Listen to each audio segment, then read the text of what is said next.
When we married, Julian didn't have the money to buy me a diamond ring. He promised that on our 5-year anniversary he'd make it up to me with a blue diamond ring. But after 5 years of waiting, on the very day of our anniversary, that blue diamond was on his secretary Brielle's finger. Brielle posted on Instagram, "OMG, what kind of boss buys his assistant a $500,000 diamond ring?" Every comment underneath came from Julian's employees, all praise and envy. In the past I'd have screamed and sobbed at Julian until everyone was miserable. This time I was just tired. I gave the post a generous like and booked an abortion. When Julian walked in, I was scraping the anniversary dinner I'd spent the whole day cooking into the trash. He reeked of alcohol, happiness shining off his face. Usually when he came home drunk I'd rush over, fussing, trying to sober him up. Not tonight. I'd already seen the candlelit dinner photo Brielle had shared with him. I sat quietly on the couch, eyes on the TV, as if he hadn't walked in at all. When I didn't move, Julian's brows snapped together. Impatient, he nudged me and pulled a necklace from his pocket. "So I missed one anniversary dinner for a business meeting. Can't you be bigger about it? I picked this necklace just for you." So he did remember what day it was. If I hadn't seen Brielle's post, I'd still be waiting like an idiot. One glance told me the necklace was from the same jeweler as the blue diamond, an obvious freebie tossed in with the ring. He'd forgotten the vow he made 5 years ago. Now he was pawning off the throwaway gift Brielle didn't want as something chosen specially for me. I gave it one indifferent look and turned away, too exhausted to expose the lie. My silence enraged him. He dropped onto the couch beside me and shouted, "Are you done, Cassie? What kind of wife doesn't even pour her husband a glass of water after he's been killing himself at work?" His yelling struck me as ridiculous, but it still grated. I switched the TV off, went to the kitchen, and poured him a glass of hot water. I started to warn him it was still steaming, but he gulped it anyway. Instantly he spat it out, scalded, glaring at me like I'd tried to murder him. He hurled the glass straight at me, shards exploded across the floor and a sliver sliced my calf. Damn, I marry a woman who can't even get a glass of lukewarm water right. He looked at me as if I were mentally defective, slapped a Band-Aid from the drawer onto my lap, and stomped off cursing. The cut was deeper than a Band-Aid could handle. After I'd dressed it, I walked into the bedroom. Julian was already asleep. Hearing me, he sat up with a groan and started pulling clothes on. "Brielle's power is out. She needs some files for tomorrow's deadline. I have to go so the company isn't held up." I'd heard variations of this excuse 100 times. Any reason Brielle invented, no matter how late, could pry Julian from my side. I gave a cold laugh. "Her apartment loses power 20 nights a month. Why don't you just move her to a better building?" He'd expected that jab. In the past I'd screamed, even threatened divorce if he walked out, fights that lasted till dawn. Seeing my smirk, he shot me a look of pure disgust. "Cassie, Brielle's just a 20-year-old kid with no boyfriend. You think she can change a light bulb? Not everyone's as calculating as you man-eaters. And stop waving divorce at me, it's pathetic." His eyes blazed with the fury of a man who thinks he's seen through every trick. "I won't." Certain his reverse psychology had worked, Julian rushed out without a backward glance. The slam of the door swallowed the rest of my sentence. "Won't anymore. That would be stupid." 5 years of marriage, 5 entire years, wasted before I finally woke up. Next morning the first thing on my phone was a hotel suite charge. I almost laughed, so Brielle's building really had lost power. They'd relocated to a hotel to work. I checked in at the clinic and lay on the operating table, the cramp in my uterus rivaling the one in my heart. When we first married, Julian and I had dreamed of a baby. For 5 years nothing happened. The moment I rejoined the workforce, the moment I finally earned a fellowship to study abroad, the baby arrived, quietly, 2 months along. I left the lab clutching the ultrasound printout, hands trembling with joy. I planned to tell Julian on our anniversary, a gift bigger than any diamond. Instead I spent the whole day staring at Brielle's blue diamond post. Year after year Julian dumped me for her, first with excuses, later with open irritation. The candlelit anniversary dinner she shared with him was the last straw. Heartbroken, I made the colder choice. Tears clung to my lashes long after the procedure. The child I'd longed for was gone, and every heartbeat felt serrated. Outside the hospital, I nearly collided with Brielle and Julian climbing out of his Mercedes-Benz. They looked every inch the married couple. Brielle bounced over. All apologies. Cassie, I'm so sorry. I had no idea yesterday was your anniversary with Ellis. I made him stay at the hotel all night helping me sort documents. My bad. Her tone dripped contrition, yet the word hotel glittered with triumph. Predictably, Julian rushed to defend her. Brielle, don't apologize. It was business, nothing to be sorry for. His eyes met mine, already mocking. What? Playing sick again to guilt me? In the past I'd faked illnesses trying to pull Julian away from her, ammo he still uses against me. Post-op, I had no strength for their theater. I only wanted out. My gaze flicked to the band-aid on Brielle's finger. She flushed, lowering her eyes. I was cutting fruit and slipped. I told Ellis it's nothing, but he was scared I'd scar and insisted on driving me here. A mocking, cold smile tugged at the corner of my mouth. When a wineglass sliced my leg, Julian ignored me and called me clumsy. When Brielle nicked her finger, he'd fretted and rushed her straight to the hospital. Watching them flaunt their intimacy right in front of me, I couldn't hold back the dry heaves any longer. I quickened my pace and left those two nauseating creatures behind. Roadwork around the hospital had apparently blockaded most access, and I stood at the curb for nearly 10 minutes without flagging a single cab. Just as I decided to walk beyond the construction zone and try calling a car, a familiar Mercedes-Benz pulled up in front of me. The window glided down and Julian's indifferent face filled the frame. You managed to get here, but now you can't figure a way out, such a pea-brain. I'd lost count of how many years I'd endured his verbal abuse, the tiniest mishap, and his contempt spilled out unchecked. Walking out will take you at least half an hour. Once I drop Brielle off, I'll come back for you. A flicker of reluctance crossed his features, an expression I hadn't seen in ages. I was too weak to refuse, so I answered softly, all right, and watched him drive away. I waited by the gate for almost 2 hours, feet swollen and numb, but never saw Julian return. I dialed him countless times, each call went unanswered. A medical abortion doesn't require hospitalization, but staying warm is critical. Realizing the futility and the cramps knifing through my abdomen, I started the long walk out. Of course, thunder cracked overhead and a torrential summer cloudburst dumped on me. Howling wind and icy rain slammed into me from every side. After a few steps the pain overwhelmed me and I collapsed. When I came to, a nurse was inserting N4. She explained a passing doctor had found me and carried me in, then gently reminded me to rest properly after an abortion. I said nothing, only kept nodding. My phone chimed, a photo of Brielle curled in Julian's arms, sent by Brielle herself, captioned with a scolding. Stop calling. Ellis is napping with me. Can't you walk out on your own? A bitter smile twisted my lips. How considerate of Brielle to let me wait 2 full hours before the courtesy update. Once the 4 finished and I'd settled the bill, a doctor heading my direction offered me a ride home. The moment I stepped inside, I met Julian's storm-cloud face and blazing eyes. Quite the backbone, huh? Walking off alone, making me search all over, enjoy wasting people's time? I'd waited at the hospital gate for 2 hours, he'd never left Brielle's side, yet somehow I ended up the prankster. Listening to his flimsy excuses, his instant, vicious blame, I felt the last warmth drain from my heart. A body can recover from cold, a heart, once chilled, rarely warms again. Without a word I walked past him toward the bedroom. I was pulling out the spare quilt when Julian barged in. Hospital theatrics weren't enough. Now we play separate bedrooms. Cassie, you're not 20 anymore, stop the tantrums. I don't have time to babysit.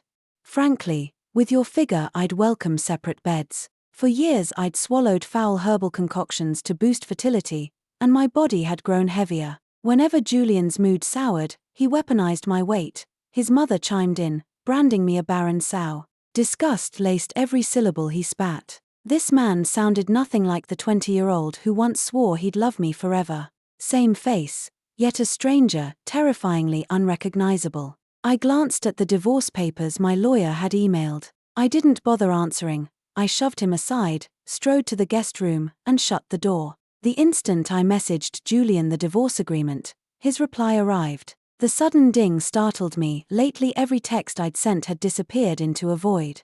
After several ignored calls and my WhatsApp blocked, this was the first response in ages, terse. Come to the Westcott family mansion. The mansion belonged to his mother, who despised me for 3 childless years. Reluctant but resolute, I printed the papers and went. When the bell rang, Brielle, not Taylor, opened the door. She greeted me like the lady of the manor, voice syrupy sweet. Cassie, you're late. Since Ellis is hosting a family dinner, Eleanor said staff and family are one and the same, so here I am, come in. Hard to reconcile the saccharine hostess with the woman who'd scolded me via text hours ago. She certainly knew how to audition for the role of Mrs. Westcott. I ignored her theatrical welcome and strode inside, intent on locating Julian. To his mother, my haste branded me ill-bred. Eleanor barked, freezing me mid-step. Shameless girl, passing Brielle without a greeting? And shoes off in the house. Her tirade brought Julian thundering downstairs. Seeing his mother offended, he cracked a palm across my face. Heat seared my cheek, tears springing unbidden, yet he remained unmoved, voice venomous. Had enough yet, Cassie? Brielle is my guest, learn some manners. Apologize. Now. Apologize, ha. A laugh tore from my throat. I'd sooner die than apologize to a mistress. And Julian, I'm here to divorce you. With that I flung the divorce papers square into his face. Brielle's eyes flashed triumph, but with everyone watching she donned her saintly mask. It's fine, Ellis. If Cassie looks down on me, I don't mind. Don't ruin your marriage because of me. Her feigned humility only fanned his fury, his stare turning savage. Trotting out divorce threats again? I'm sick of this game. Get on your knees, apologize to Brielle, and I'll sign. As he spoke his hands pinned my shoulders, forcing me toward the floor. As he shoved me, my body slammed into the aquarium behind me. The glass exploded in an instant, shards and icy water crashing over me. Slivers sliced my legs, and the half-healed tissues from the abortion couldn't stand the cold soak. Blood gushed, turning the floor scarlet. Clutching my stomach, I went chalk-white, cold sweat beading on my face. I collapsed in agony, unable to stand. Julian froze mid-swing, stunned. Brielle screamed. Blood, so much blood. Call an ambulance. While Brielle panicked, Eleanor stayed cool, looking down at me in the crimson pool, contempt in every line of her face. What? Playing sick again so my son will pity you? Your props get fancier, blood capsules now? How did this family end up with a scheming daughter-in-law like you? Her words grew fouler by the second, but Julian's face slowly regained composure. He believed his mother over me, even as I writhed in pain. He stepped forward, grabbed me mercilessly, and yanked me upright. Stop the act, Cassie. Haven't you embarrassed us enough? Apologize to Brielle now. The moment his hand met my ice-cold skin he faltered. He shook me, but I stayed limp. Seeing the cold sweat streaming down my forehead, doubt flickered in his eyes. He dipped his fingers in the blood on the floor, tasted it, and finally realized I wasn't pretending. He staggered back, voice shaking. Taylor, call 911, now. His sudden roar threw the whole house into chaos. He cradled me, repeating over and over, dial 120, somebody dial 120. When they wheeled me out of surgery I was weaker than ever, too frail to sit up in the hospital bed. To keep Julian away, I called my divorce lawyer straight from the ward. Attorney Kent arrived just as Julian returned from the doctor, eyes bloodshot, grief etched on his face. Why? Why didn't you tell me? How could you abort our baby? By the end he was roaring. Watching him unravel gave me a cold flicker of pleasure. I answered, flat and low, I meant to, but you were busy that day, busy buying Brielle a blue diamond ring. At the words blue diamond, Julian's face twitched, the lie exposed. Attorney Kent stepped forward and offered him the divorce papers. He stared for 2 seconds, then hurled them away. In the past, my threats of divorce hadn't rattled him. Now that I meant it, he balked. I won't sign. We are not getting divorced. His voice was steel. You're just angry, right? About Brielle? Forget her, let's go back to how we were, Cassie. A good life. I snorted. Once, when I still loved him, any mistake would have melted before the sight of his remorse. But that love died each time he chose Brielle over me without a second thought.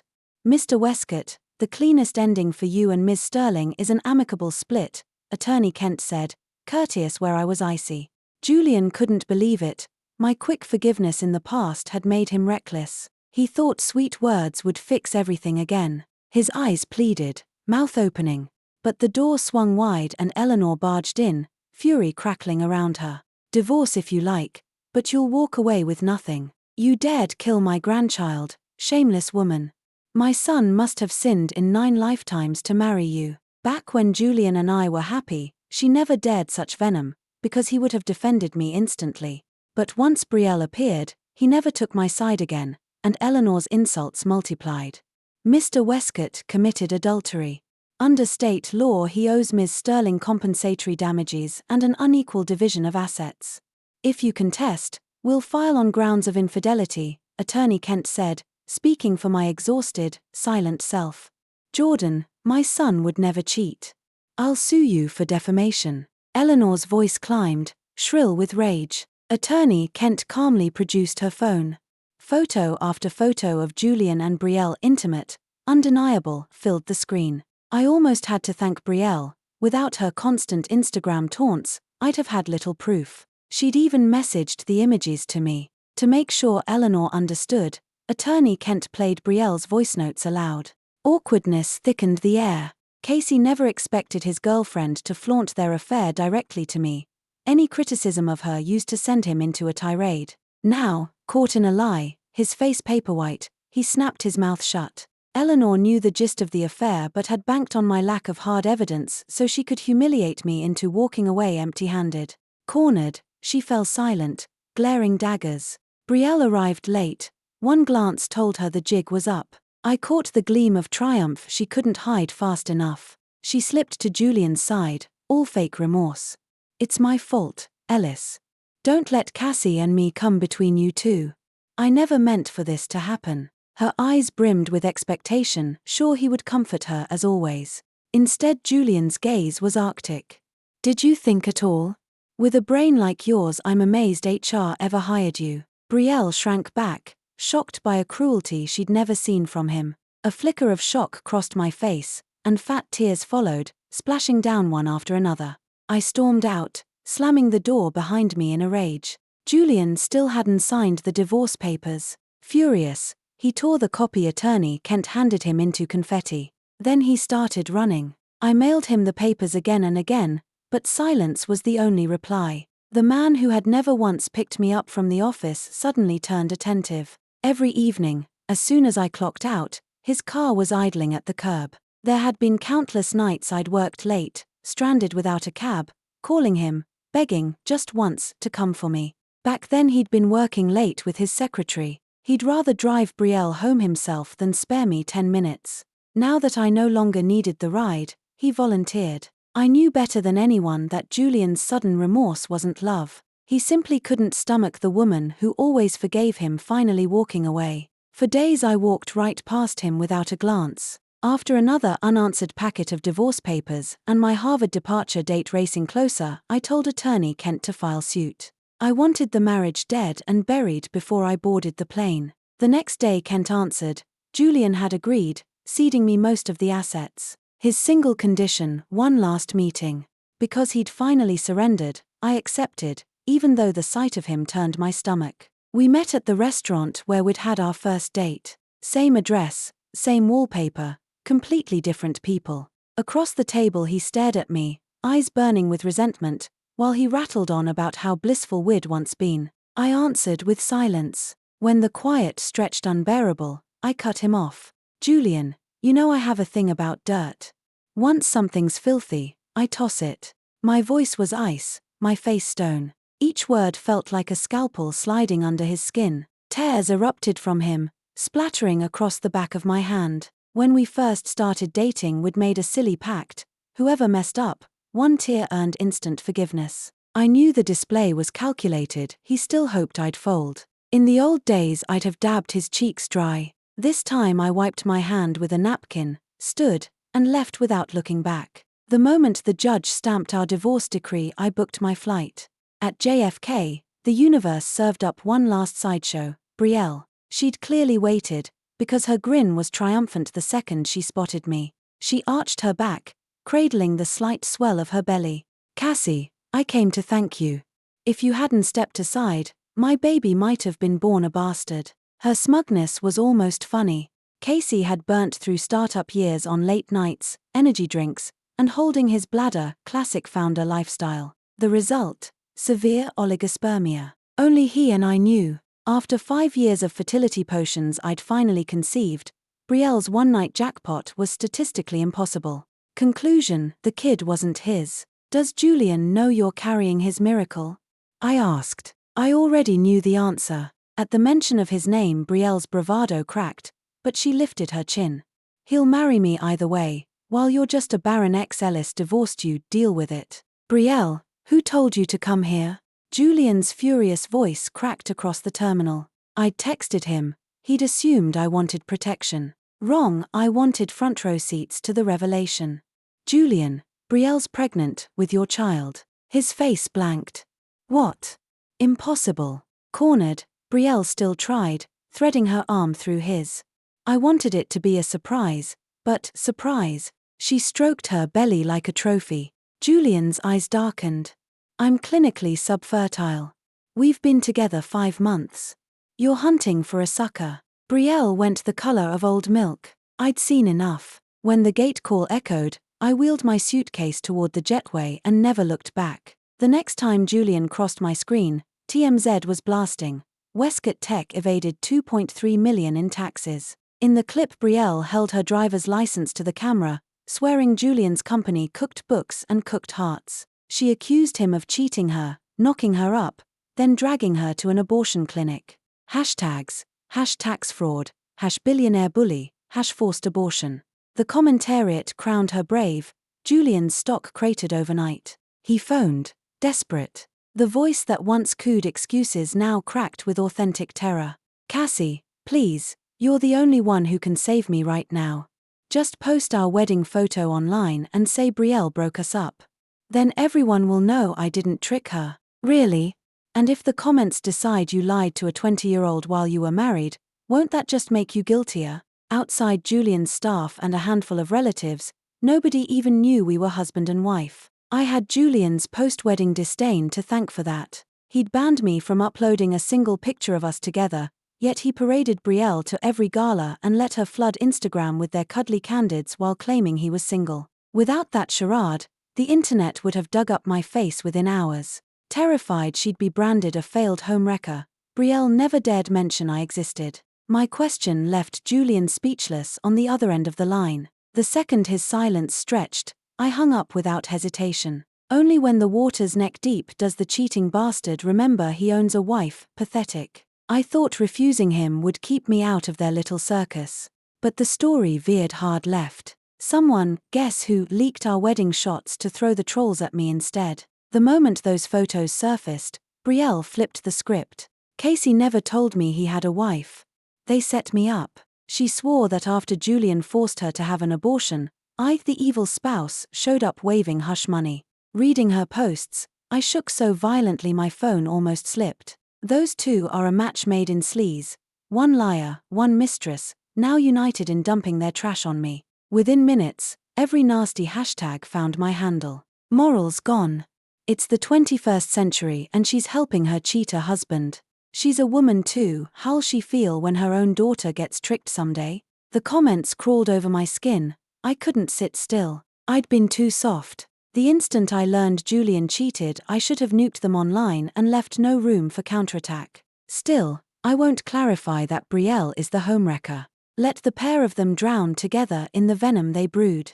Next morning, without fanfare, I uploaded my own statement. I filed for divorce the day I discovered Julian and his secretary Brielle. Attached were screenshots of every taunting text she'd sent while riding him on the sly. The tide flipped overnight. Yesterday's white knight commenters now stormed Brielle's grid, torching her. Julian's team rushed out a press release. Brielle seduced him, he regrets it, to atone he generously signed over most of his assets when I asked for the divorce. Scorned, Brielle started blackening his name. 2 minutes after that puff piece dropped, I posted hallway security footage from the Westcott family mansion. The clip shows Julian shoving me to the floor, demanding I apologize to Brielle, my abdomen slamming into the marble and bleeding. I'd greased Taylor's palm plenty to pry that file from the locked server. The internet's teeth are sharp. My shred job vaporized Julian's repentant husband act in minutes. Brielle's and Julian's comment sections became sores. Employees who'd watched Brielle coast on bedroom privilege gleefully uploaded every smooch in the copy room, every butt pat in the elevator. Meme factories cranked their faces onto every cheating cliché template. Strangers pointed and laughed when they stepped outside. Westcott Tech's tax evasion rap was already public.